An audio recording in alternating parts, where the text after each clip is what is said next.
Welcome to today's episode of True Story. Play that stupid song from the days when we were young. Everybody sing along, everybody sing. Hey, Boju, Boju. Born in 1983 in Jos, central Nigeria, he grew up in a musically inclined family, listening to gospel and country music. He began playing his father's guitar at age 9. On this episode, we bring you Bez. This is True Story. Be inspired. My name is Emmanuel Bez Idakula. I was born in Jos and I grew up in Jos.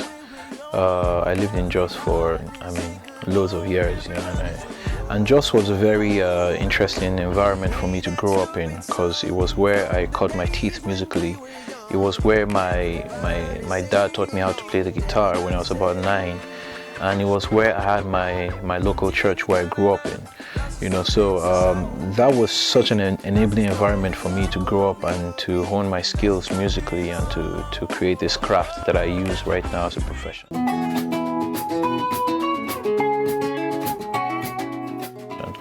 And I have 3 siblings. I have 2 elder sisters and 1 younger brother. My father is late and my mom is still a caterer and a civil servant. So it's just, for me, it's been an interesting journey. It's been interesting to grow up from a supportive family that I grew up in, and a great musical family as well. Growing up was very interesting for me. Like I said, I grew up in a musical family, so we would have, church gatherings, family nights, bonfire nights, where we would go to perform, and a lot of people would listen to us and love our music and say, hey man, you guys are doing really great and fabulous. So to me, growing up was very, very interesting. And I had parents who didn't really believe in video games. So for me, it was difficult for me to convince them to buy me video games, and I found out that later on, my guitar substituted, my dad's guitar anyway, substituted that. And for me, that was what really, triggered me and made me, grow up playing the guitar and just loving every moment of it. Eventually, when I was still young, at about 11, 12, I lost my dad in a car crash. And things just sort of like tumbled from there because he was the main breadwinner of the family. He was the financial head. And since my mom was a caterer and we were in school, my 2 sisters were in university.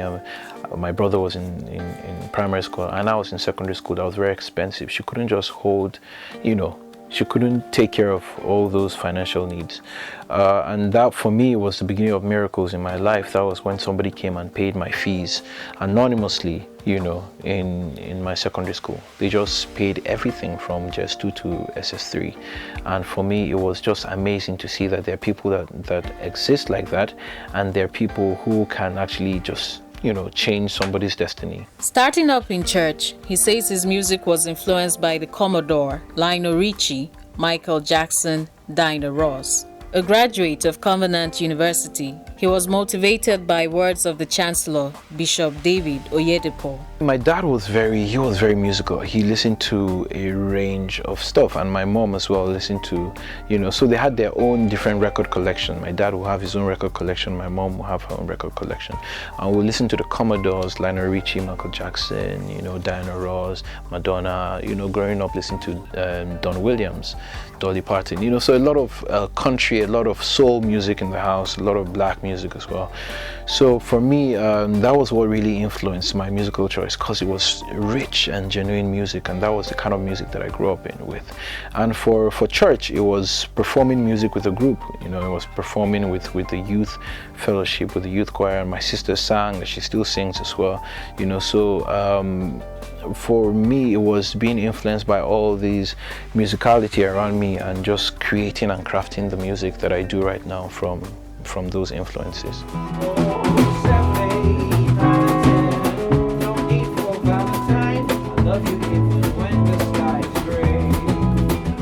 The point that I took my music career as a profession for me was a very, very crucial point in my life. And it holds a lot of relevance in what I do entirely. And I went to a university called Covenant University in Ottawa.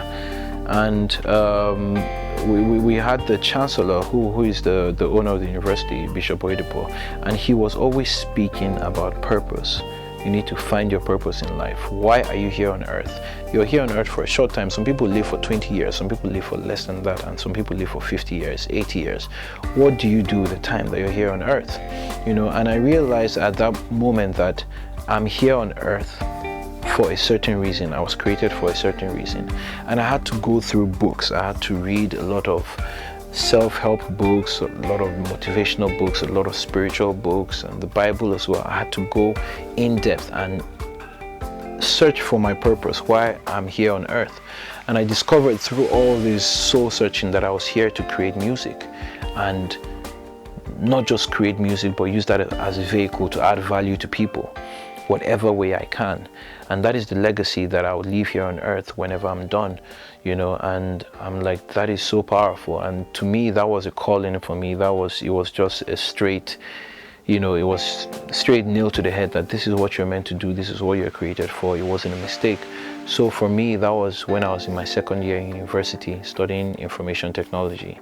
And I decided, okay, I'll be done with school, you know, but after I'm finished with school, I'll just go straight into music. I don't know how I'll do it, but I'll just do it since that is my purpose. Play that stupid song from the days when we were young.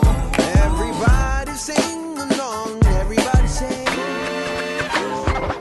According to him, that stupid song started like a joke in the studio. The song later went on to become a hit and later premiered on BET 106 and Park. And this is the first African song ever to be premiered on BET. That stupid song started, I mean, it started like a joke in the studio, you know, and we're talking about how Nigerians are, how the music market in Nigeria is just so funny, and how you can bring out a stupid song and everybody will just love it, you know. And then from then on, we just started thinking, Kumans now started thinking, my producer, I was like, wow, what if we do a song and actually name it Stupid Song, you know, and not really create a stupid song like how the market is forcing a lot of people to create stupid songs, but create a song and say this is a stupid song, you know. And that was how we started. And then he started saying, I mean, like, think of all those songs we sang when we were small now. I mean, Boju Boju, Yankee Dudu and Tutan riding on a pony, his talking fella and his and called him macaroni, like that, like it doesn't make sense, you know. So we actually started thinking about it and like, wow, those were really stupid songs. Let's bring them together and let's put in the foreign ones that we learned in school and even like the local ones we have here and mix everything up, you know, and create a song. And that was how we did it. And the next day we're like, why don't we call somebody who has a really great voice, a strong voice, and is sort of like in a similar genre with me, you know. So we thought of Praise. I was like, okay, let's call Praise, you know, to hook it up. It was the first video by an African artist to ever premiere on BET 106 and Park. And for us, that was very special because we met a lady who came down to do the BET Cypher. And a lot of people were rapping, you know, so she came to record that. And when we met her, she was like, okay, let's just have an interview and see what I do. And I played the guitar and she was like, wow, she really loves the sound. Whenever we have a video, we should send it to her. So we sent the first video to her. It was nice, you know, she said it was nice. When we sent that Stupid Song video to her, she was like, oh, wow, she needs to show it to her boss. And when she showed it to her boss, he was like, let's premiere this, you know. So that was Lillian Blankson, and I owe it a lot to her. I think there's a new crop of Nigerian youth that are very, very, you know, they're very knowledgeable. They're trying to gain knowledge. Okay, ladies and gentlemen, it's your good boyfriend KC, the Limpopo King, and you're watching True Story. And I know you also have a true story. Just search yourself, stay positive, don't be negative, believe in yourself, and I bet you your story can change someone else's life. KC says so. Peace out. I want more you to make me feel the way you always do. I want more you. I get my inspiration from a lot of places, you know, but my number one inspiration is from God, and I always pray for creativity, you know. And I remember one time in school, they were like, ask God for something, because they were talking about Solomon in the Bible when God was like, ask for something, and he was like, he wanted wisdom, you know, and for me that was powerful. He didn't say wealth, he didn't say something, he was like wisdom. And you know, so when the preacher was like, ask God for something, I was like, okay, God, give me creativity, because I know it is better to teach someone to fish than to give someone fish, you know. So if you give me creativity, I'm able to create stuff, I'm able to be innovative, I'm able to craft things and then use that to sustain myself. And I kept on praying that prayer for a long time. Let me have creativity, God, please give me creativity. So I think my number one inspiration was that answered prayer for me, you know, to be creative, you know, and it came from God. And that creativity spans into a lot of things. You know, when I listen to music, when I listen to a commercial, I can pick out a certain sound and then use that sound to create my music. Or sometimes I even just wake up from sleep and I have music in my mind, you know, in my head, you know. So it's just so powerful for me that I've been blessed with this creativity, and that is my major inspiration. I also get inspiration from people that I write with, my friends, you know, my producers, and you know, in general, sounds and stories, you know, stories of people, stories of their lives. And I write most of my music. I write 90% of my music, but for this second album, I collaborated with a really great artist who is called Simi. She just got signed to Extreme Music, and we wrote a lot of songs together on this album. You know, so for me, it's powerful to bring two heads, you know, and create something that is very groundbreaking and global.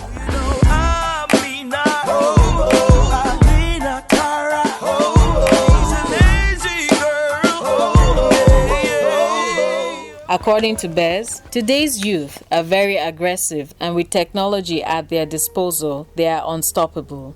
We're in different times. The world has changed, you know, and this is the jet age. And it's a jet age because there's so much information and things are moving really quickly. Now, if you think of 10 or 20 or 15 years back, where we didn't have like great mobile networks here in Nigeria, you didn't have information at your fingertips. But right now, somebody will ask you a question, and instead of saying you don't know, you can pull out your phone and go straight to Google and look for the answer and go to Wikipedia. So we have information at our fingertips, and everything that we need to know, we have it literally in the palms of our hand, you know. So there's no need to go to library to research. You have the answer here. Whatever you need to do, you can find it on YouTube. If you want to create a human being, you can find it on YouTube. Yeah, so it is the jet age, and things are moving very fast. You give birth to a child today, and in the next 1 year, he's holding an iPad and trying to go through it. And we never grew up with that, you know. So you can just imagine if at 1 you're growing up with the iPad, what would happen in 20 years when you're 20? What is the technological growth you have, you know. So I think it's because the world has changed and things are moving so fast. People want to make it more. People want to make it quicker. People want to, I mean, there are young guys like Facebook and, you know, people that own Google that are making billions of dollars, you know, as young people, you know. So we've seen that these things are possible. These people have encouraged us, and they've created that, you know, that zeal and that drive in us, you know. So it's the jet age. We're really moving fast, we're growing fast, we're more intelligent, and we have information at our disposal. Well, for my observations in the Nigerian youth about either being lazy or we're hardworking or trying to garner knowledge, I think there's a new crop of Nigerian youth that are very, very, you know, they're very knowledgeable. They're trying to gain knowledge, and you see loads of them, you know, either they're in Harvard or they're in all these Ivy League schools abroad. And there's a new crop that are going for knowledge, that are creating companies, that are creating startups, they are into tech, you know. So these are really hardworking people, and they know that, listen, I cannot rely on my parents' money, so I have to create my own success and my own future by myself.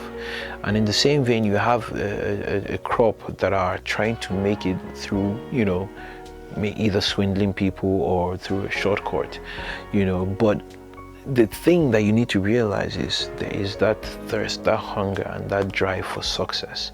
It's just the way we go about it, The people that are trying to do it in the quickest way they're not even being lazy. They're just trying to they're just trying to be sharp, as Nigerians would say. They're trying to be sharp. Meanwhile, you can do it in an easy way, so to speak, by gaining knowledge and then using that knowledge and applying it to create something that is really, that leaves an indelible mark here on earth. So for me, I think there are different, there are different sectors of people that are doing different things, but collectively, everybody has that hunger and that drive to succeed. What's up, people? My name is Chidema, aka Miss KDK, and you're on to True Story. And this is all about inspiration. It's all about inspiring you and me. I want to say to you guys to keep being inspired, keep learning, keep loving what you do, and trust me, the sky is just your beginning. Born in 1983 in Jos, central Nigeria, he grew up in a musically inclined family, listening to gospel and country music. He began playing his father's guitar at age 9. On this episode, we bring you Bez. He advises that the youth should take advantage of the internet to train themselves in whatever field they like, and that to achieve their dreams, they have to find out what it takes to be the best. Like, for example, I never had any training in music. I never had any professional training in music. All I got was basic 3 chords on the guitar, and I had to learn a lot by myself. Now we're in an age where internet is so accessible to everybody. Once you have a mobile phone, which everybody does, you have access to information on internet and YouTube. Anything you're looking for as regards training or as regards information, you can find it online. There are free courses online. They are free. You can learn languages online. You can do anything online. I'm currently doing a course in Berkeley University in Boston, but it's an online course. And I know that I don't have the time to go and enroll in Berkeley and stay there for 2 years. So I have to be on the move. So I have to do that online. And for me, the more knowledge I gain, the more innovative I become, and the more I grow and the more I live, So there is actually no excuse. There is no enabling environment almost anywhere you go. People have to cut through the crap. They have to cut through the meat. They have to cut through everything and get what they get. I mean, you can say there's an enabling environment in America, but basically if you go to America, you would live an average life if you do not push. Almost everything is provided for you. You can get a car and be paying small. You can get a loan. You can get this, but you would live an average life. But if you want to be tops, you have to cut through that, and that is a difficult environment to work out of as well. That's why you see a lot of musicians coming back from America here, because there's space to accommodate them, because it's so difficult out there as well. But to me, I believe it depends on your dream, it depends on your goal, it depends on your belief system, it depends on your value system, and it depends on your faith as well. Because once you have the skill, once you've garnered that knowledge from wherever you can, or from people, or for even interning with people for free, you find out that zeal, that goal, that spiritual drive will help you to achieve your goal. And it just has to do with you taking that first step to work hard, to gain the knowledge in whatever way you can, and then pushing yourself, and then believing in yourself to achieve it. I'll be coming where my friends do. Achieving your dreams is relative, and if you have a dream of, say, being the best teacher in the world, or the best teacher in your village, or the best teacher in Nigeria, you have to find out, first of all, what does it take for me to be the best? Do I have to gain knowledge? Do I have to gain understanding? Do I have to gain some sort of drive? What do I get? So first of all, you need to find out. You need to know your dream. You need to know your end goal. What do you want? And then after that, you find out, what do I have to do that will take me here? What do I have to sacrifice? What do I have to give up? Because you never get anything great without any sacrifice. So you ask yourself, what do I need to sacrifice? What do I need to give up? And then when you find it out, then you do it. And that is a step. Faith without works is nothing. So you have to believe, you have to find out what you need to do, and you have to actually do it. There needs to be a lot of soul searching. There needs to be a lot of foundation building, and that is the problem, because once you find out honestly what you have to do here on earth, once you find out what you are created for, once you find out what you're good at, once you find out what you love doing the most, and you will not even mind doing it forever and not being paid, then you find out that you have a purpose. You find out that you know what you're here on earth to do. And then once you stick to it and keep on doing it and just following it with your whole heart and might, you find out that you get success there. Now, if you think because everybody is trying to do music, because you see a lot of people driving cool cars, it's not really that. That's not the point. Okay, then go into oil, go into tech. You can do anything. But the reason why people succeed in their chosen fields is because they've done a soul searching. They've gone through the test and they've gone through time, and they've discovered that this is what I love the most. This is what I would rather do till the end of my time. This is what I'd rather do till I'm done. And once you find that out, you can do it, and you won't need anyone to motivate you. You won't need anyone you even hardly complain, because even when you're facing challenges, you're telling yourself that this is part of the road to where I need to go and to what I need to become. So once you find out what you're really good at, once you find out what you need to do, then you go into it and do it. But you need, first of all, to find out what is the right thing for you, what has been tailored for you to do, and what you love doing the most. And don't just follow the bandwagon because everybody's doing something and you think this is more creative to do. You have to do what was tailored for you to do.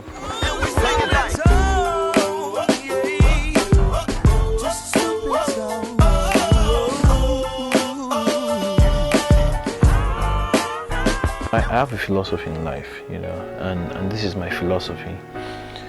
In Newton's third law of motion, it states that every force will give you an equal and opposite reaction.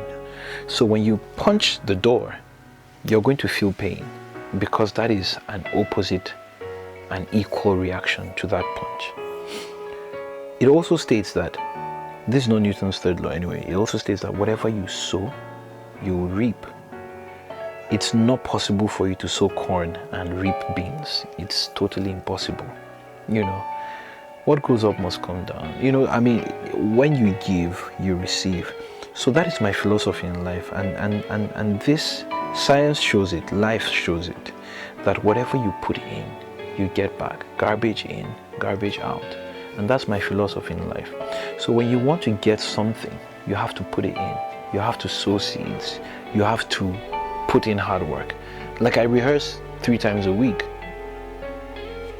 and whether or not there's a gig or there's no show, we meet here 3 times a week to practice, and that is what makes you different. That is what makes you grow, and that is the hard work.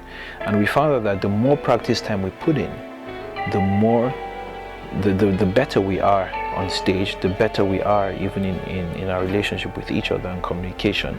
And that's just a fact. So the more time we put in, the more we get out of it, the more professional we become, and the better we become, so that when we're given the opportunity to play on any world stage, we will seize the opportunity and impress. Now we cannot just sit and pray and hope for an opportunity to come, and when it comes, we go there and we're not able to perform. So we have to prepare ourselves, and that is the preparation, is the time that we're putting in to gain expertise, to gain relevance, to gain excellence. Never give up. It's such an easy thing to say, never give up, but unless you're faced with the challenges of life and the difficulty, you find out that giving up is so easy to do. But just keep pushing, just keep doing it, because you never know where that will take you to.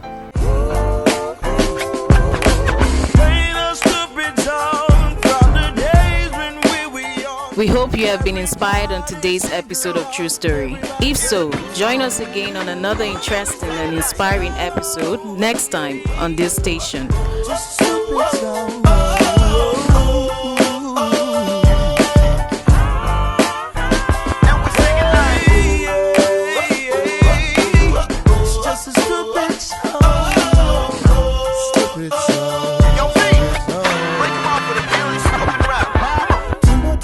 que le metí